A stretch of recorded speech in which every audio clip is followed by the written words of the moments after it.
We have had a lot of positive feedback from people. We get a lot of messages, and that's what keeps us going. We bring a lot of smiles to a lot of people, and that's really the driving force behind the reason why we keep going. Some days do get hard. It is, a very mentally draining Mm, job. It's not like I clock out at 5 o'clock. Like it's a twenty four sure. seven.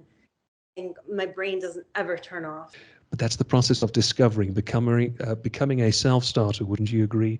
You're not having people who are training you to do this stuff, trying new stuff out. And if it doesn't work, scrap it. But if it works, let's see if we can expand upon this. Look, you're positive, which I appreciate thoroughly. That, I've had my experiences as well where I've shared, stuff about the cancer that I was dealing with right after going into sobriety.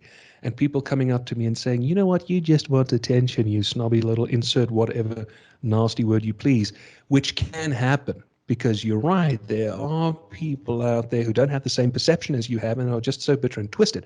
But if you present them with a counter argument, just somehow you can just make them switch their mind, and then they say, you know what, I haven't actually thought about it the way that you have. Thank you for doing it that way.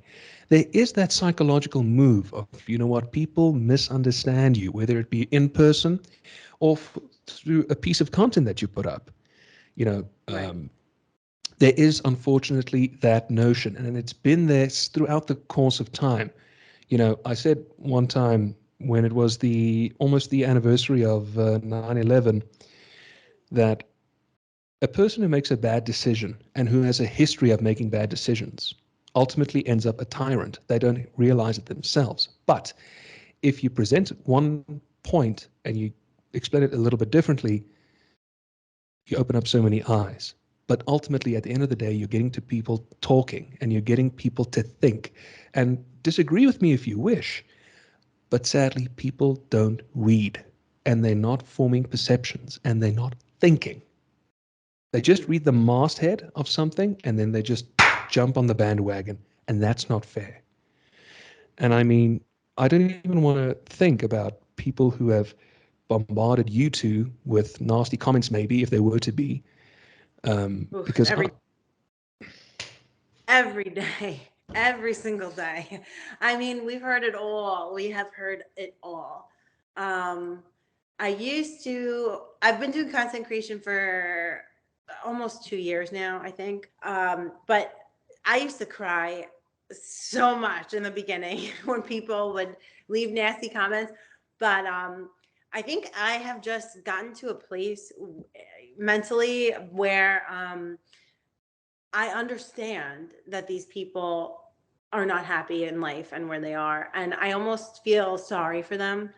I protect my own sanity by, I have a rule where if it really, really bothers me and it's something that sort of hits a nerve with me, I erase the comment. So in my world, it's as if it never nice. existed.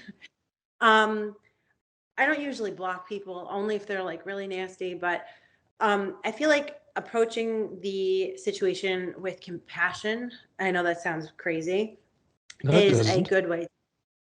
Handle with compassion and try to understand that these people, if they were happy, and they loved them, if they loved themselves, they wouldn't leave comments like that because I know that I'm not wasting my life writing nasty comments on people's pages. I don't even know. I'm living my life. I'm not, if I have nothing nice to say, I don't say anything at all.